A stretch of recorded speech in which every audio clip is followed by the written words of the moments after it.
C'est aujourd'hui la troisième et dernière prédication d'une mini-série qu'on a commencé récemment, si les mini c'est récemment forcément, sur ce que j'ai appelé le trépied de la vie chrétienne.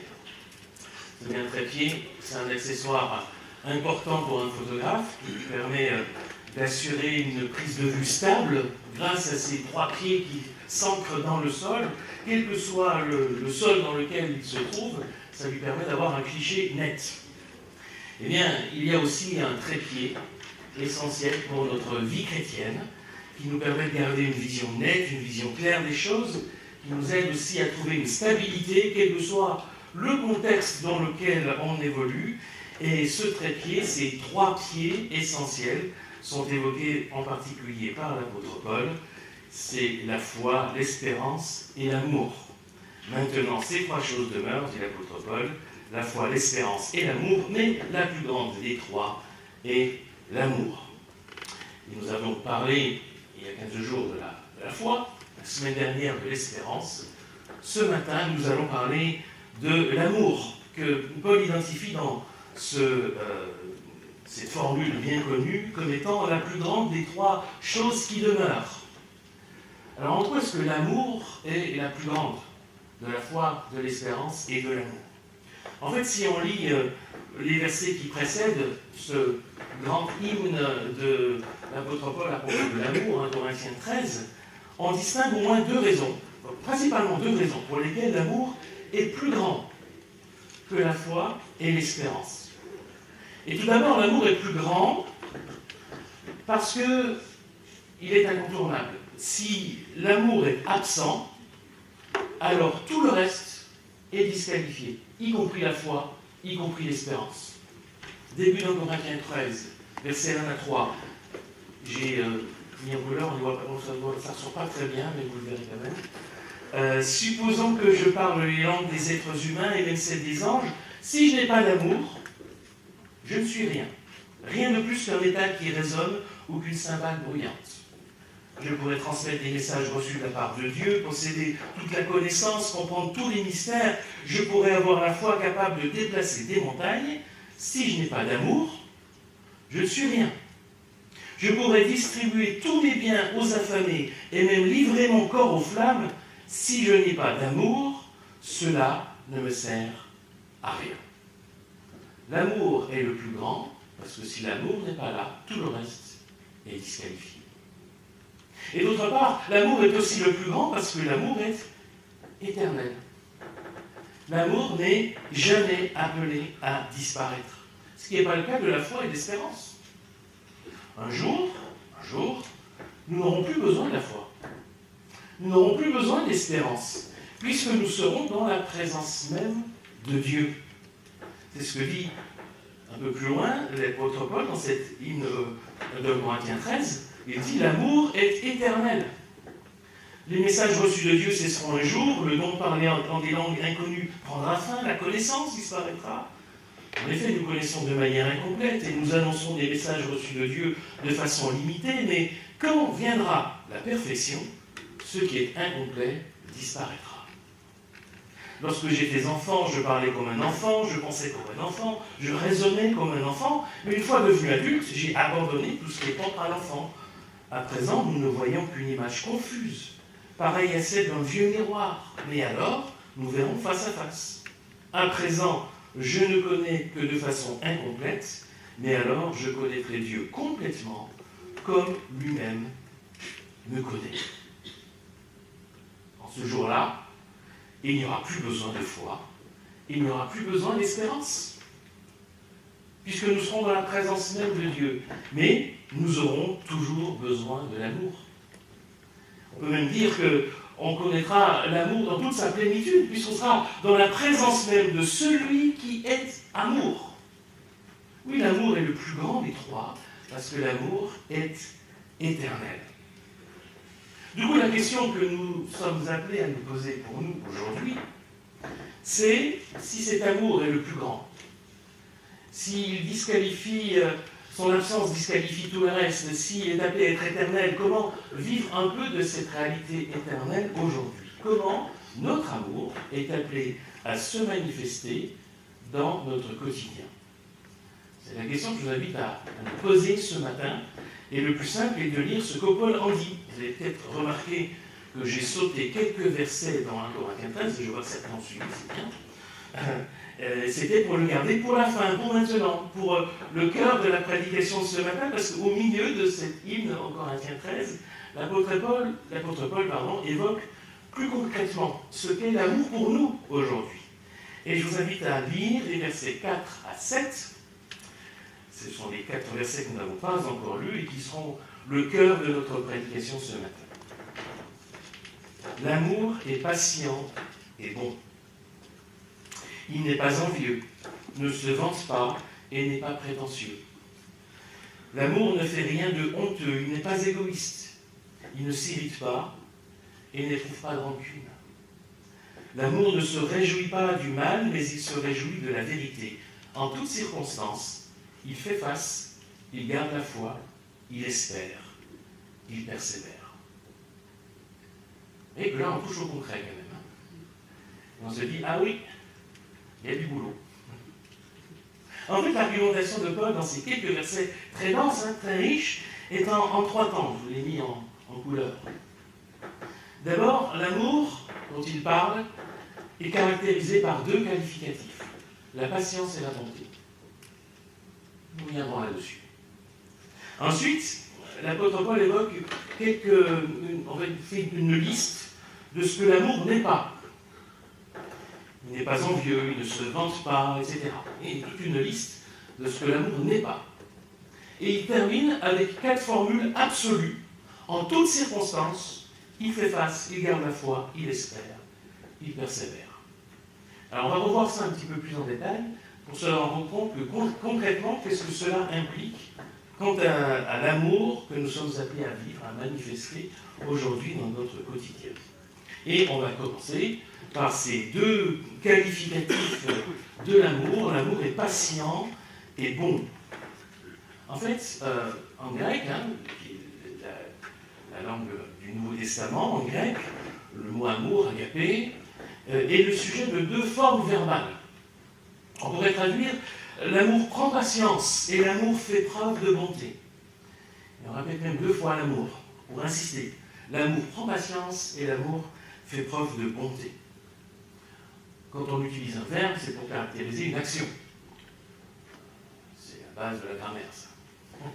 Un verbe caractérise une action. L'amour, ici, donc, est une action. L'amour dont parle l'apôtre Paul, ce n'est pas un sentiment.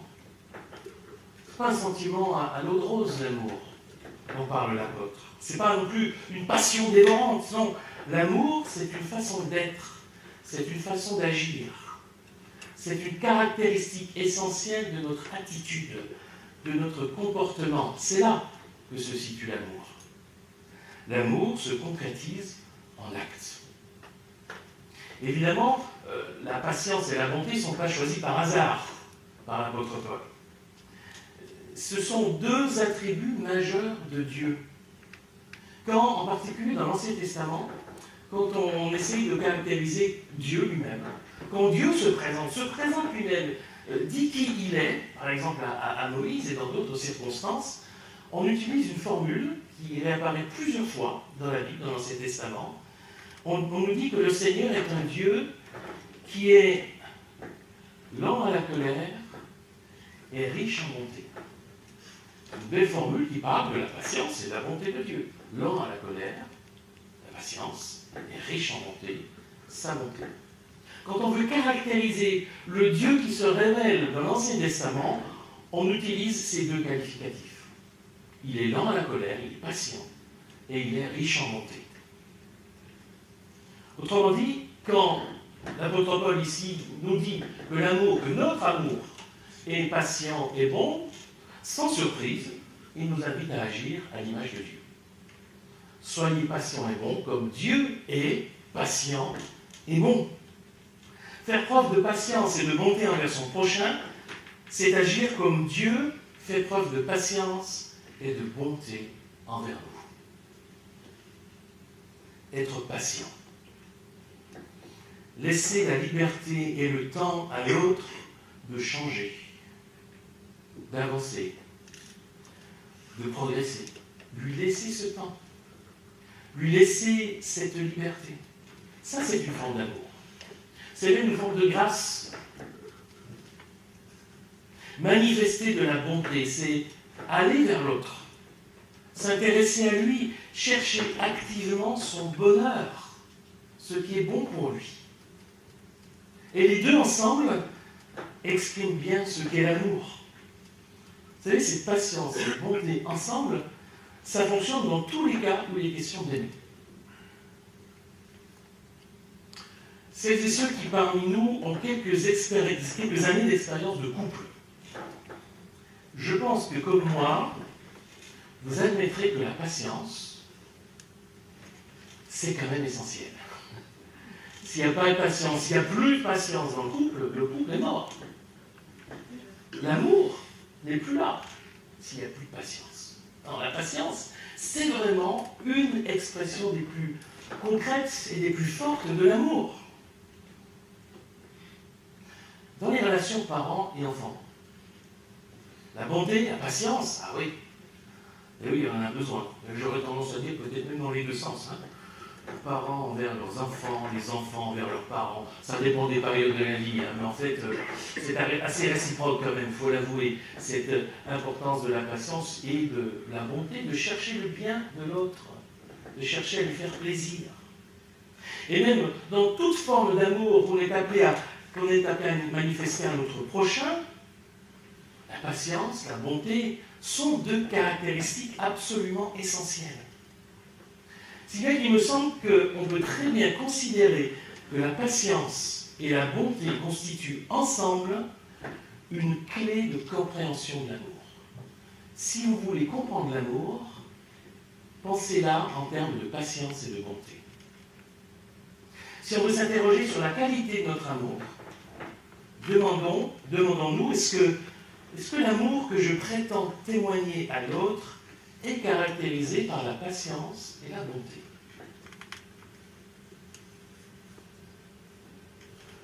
Je vous laisse y réfléchir chez vous tranquillement.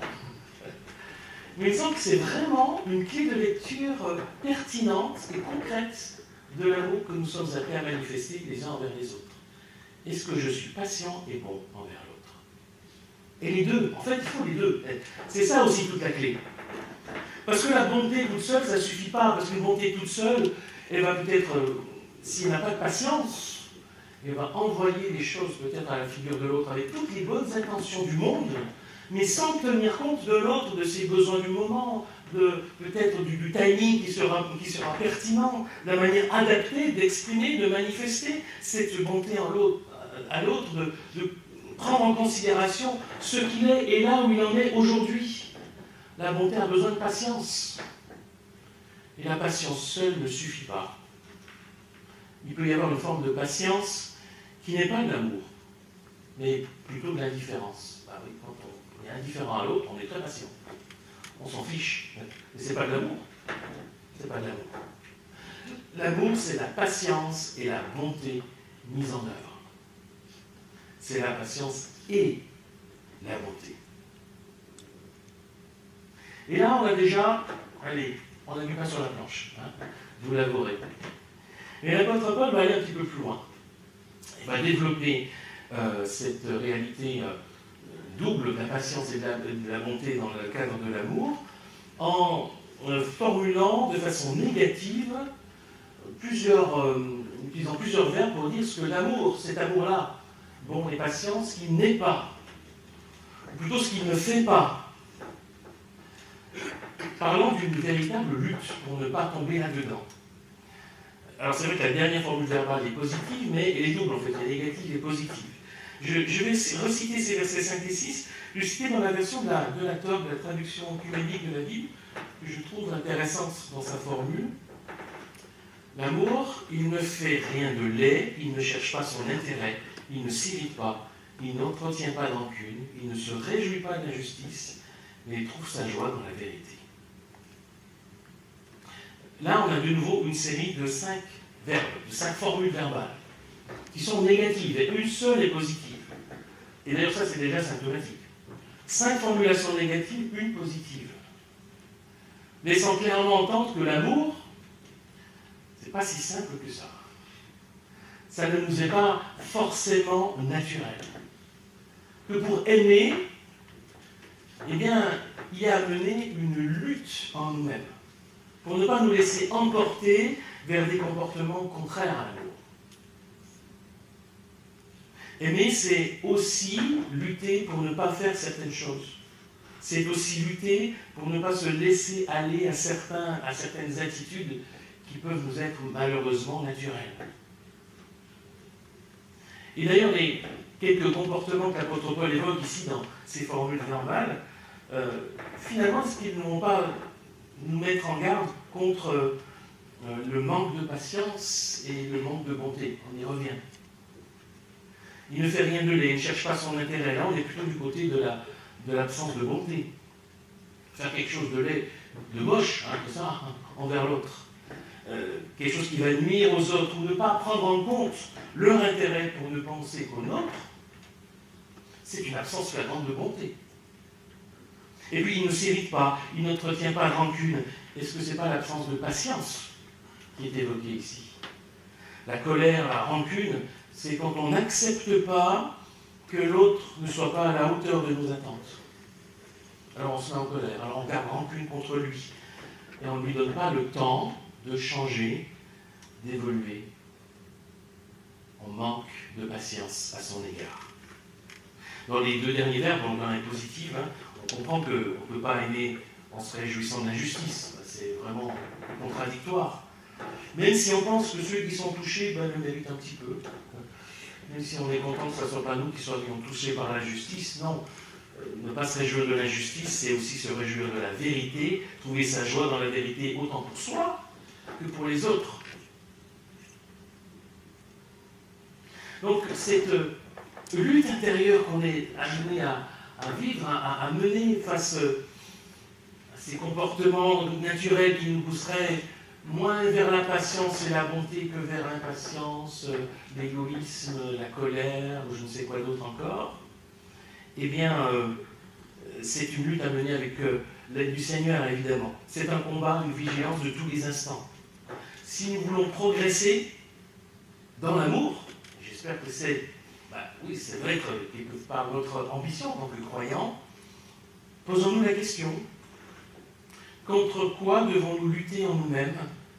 Dans quel domaine est-ce que nous devons laisser l'Esprit de Dieu nous transformer pour ôter les obstacles à l'amour, à la patience, à la bonté? Voilà une question que nous sommes appelés chacun de nous-mêmes à nous poser si nous voulons progresser dans l'amour pour l'autre. Qu'est-ce qui, dans notre cœur, dans nos pensées, dans nos actes, nous empêche d'être patients et bons envers l'autre?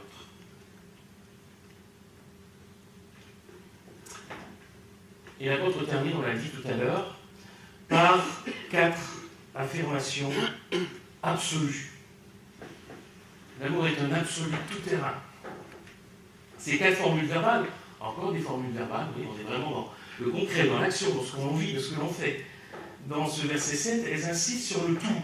Là aussi, je vais citer la version de Jacob. Il excuse tout, il croit tout, il espère tout, il endure tout. Cette version souligne bien ce tout qui revient à chaque fois. C'est absolu. Alors, au premier abord, on peut se dire, bon, c'est un peu naïf, ça. C'est un peu crédule. On excuse tout, on croit tout, on espère tout, on endure tout. Est-ce que ça tient compte de la réalité des choses? En fait, c'est pas naïf, c'est pas crédule, c'est autre chose que l'apôtre Paul veut évoquer. Ce qu'il veut dire ici, c'est que plutôt que de condamner, l'amour choisit d'excuser, de passer par-dessus. Ça, c'est l'amour. C'est pas condamner. Plutôt que d'être méfiant, voire suspicieux envers l'autre, l'amour choisit de faire d'abord confiance. Ça, c'est l'amour. Plutôt que d'être sceptique ou défaitiste, l'amour choisit de garder espoir. Ça, c'est l'amour. Plutôt que d'abandonner, de laisser tomber, de baisser les bras. L'amour choisit de continuer et de persévérer. C'est ça l'amour. Et vous comprenez bien que c'est plus difficile. C'est bien plus difficile de choisir de passer par-dessus, de faire confiance, de garder espoir et de persévérer. C'est plus difficile. Et c'est ça le chemin de l'amour. C'est un absolu qui doit se manifester de différentes façons. En fait, l'idée, c'est de dire que l'amour va mettre la préservation de la relation ou la restauration de la relation par-dessus toute autre préoccupation. Ce qui est essentiel, ce qui est vital, ce qui est le plus important, c'est de garder une relation juste, saine, bienfaisante, et de chercher à restaurer cette relation lorsqu'elle est brisée. Ça, c'est l'amour. Ça, c'est ce que recherche avant tout l'amour. Et c'est encore une manière d'évoquer la patience et la bonté. Mais alors cette fois-ci, de manière absolue. Aimer, c'est un impératif absolu, appelé à se manifester différemment selon les circonstances. C'est un absolu tout-terrain. Et ça, c'est ce qui fait sa force. L'amour est capable de s'adapter à tous les terrains, à toutes les circonstances, à toutes les situations. Mais c'est aussi son défi principal. Comment le faire? Comment le vivre? Et cette réalité de l'amour, on pourrait même l'envisager sur le terrain de notre amour pour Dieu. Alors, dans cette relation que nous avons avec Dieu, notre amour pour Dieu, c'est d'abord lui qui est patient et bon à notre égard, c'est vrai. Et que notre façon de l'aimer, c'est d'abord de reconnaître qu'il est patient et bon à notre égard, et de célébrer cela, et puis aussi de nous efforcer de vivre à son image, de faire preuve nous aussi de patience et de bonté envers notre prochain. Mais finalement, est-ce que l'espérance n'est pas aussi une forme de patience? L'espérance est une forme de patience. Dans l'attente confiante des promesses de Dieu, qui ne viennent pas toujours aussi vite que ce qu'on voudrait. L'espérance est une forme de patience. Et même la foi n'était pas aussi, d'une certaine façon, une forme de bonté, d'ouverture, d'accueil à Dieu, de volonté de le chercher sa présence, et de chercher à lui faire plaisir. Comme dans une démarche de bonté, on va chercher à faire plaisir à l'autre, chercher son bonheur. Et le croyant va chercher à ce que Dieu soit heureux de ce qu'il fait, de ce qu'il agit, de sa façon d'être. Finalement, vous voyez, le trépied de la vie chrétienne, certes c'est la foi, l'espérance et l'amour, mais d'une certaine façon c'est tout entier l'amour. L'amour du prochain, l'amour de Dieu. Et si on a aujourd'hui besoin de foi et d'espérance, parce que nous attendons encore le royaume de Dieu qui vient, un jour, ce trépied ne sera plus fait que de l'amour. L'amour, toujours l'amour, rien que l'amour, ce sera les trois pieds. Les trois pieds de notre vie chrétienne lorsque nous serons dans la présence même de Dieu. Alors voilà simplement, conclure en disant qu'aujourd'hui, notre amour est appelé à se manifester dans la patience et la bonté.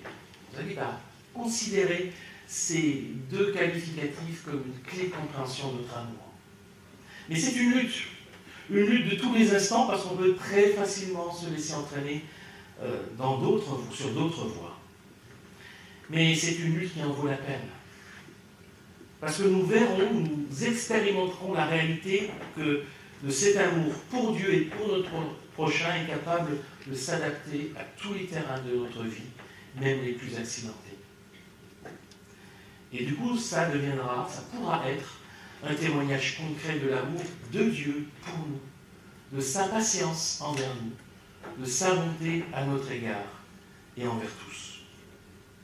Alors évidemment que l'amour ne se limite pas à la patience et à la bonté. C'est plus grand que ça, c'est plus riche, c'est plus complexe. Je pourrais faire d'autres indications sur l'amour pour vous parler d'autres choses, pour se laisser interpeller sur d'autres réalités. Mais je trouve que cette patience, cette bonté sont ensemble une belle clé de compréhension de l'amour. La patience et la bonté constituent ensemble une clé précieuse de compréhension de l'amour.